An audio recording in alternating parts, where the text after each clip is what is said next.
नमस्कार, स्वागत है आपका हमारे खास कार्यक्रम शक्ति की आराधना में। मैं आपके साथ भूमिका राणा। नवरात्रि का त्योहार 9 दिनों तक चलता है। इन 9 दिनों में 3 देवियों पार्वती, लक्ष्मी और सरस्वती के 9 रूपों की पूजा होती है। आज नवरात्रि का दूसरा दिन है।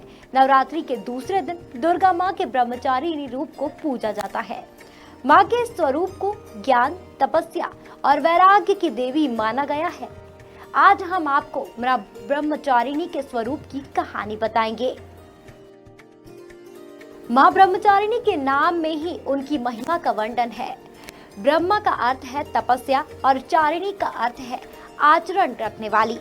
देवी का यह रूप पूर्ण ज्योतिर्मय और अत्यंत भव्य है। इस देवी के दाएं हाथ में जप की माला है और बाएं हाथ में कमंडल धारण किए हैं।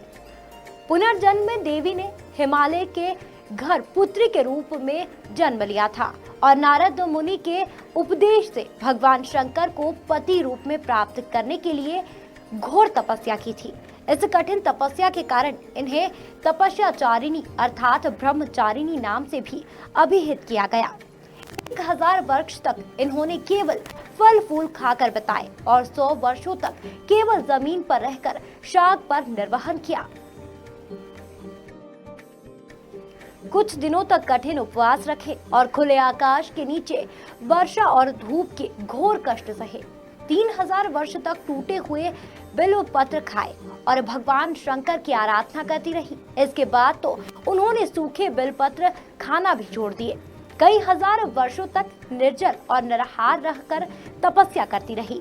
पत्तों को खाना छोड़ देने के कारण ही इनका नाम अपर्णा पड़ गया। कठिन तपस्या के कारण देवी का शरीर एकदम क्षीण हो गया। देवता, ऋषि, मुनि सभी ने ब्रह्मचारिणी की तपस्या को अभूतपूर्व पुण्य कृत्य बताया, सराहना की और कहा, हे देवी, आज तक किसी ने इस तरह की कठोर तपस्या नहीं की। यह तुमसे ही संभव थी। तुम्हारी मनोकामना परिपूर्ण होगी और भगवान चंद्रमौली शिव जी तुम्हें पति रूप में प्राप्त होंगे। अब तपस्या छोड़कर घर लौट जाओ। मां ब्रह्मचारिणी देवी की कृपा से सर्व सिद्धि प्राप्त होती है।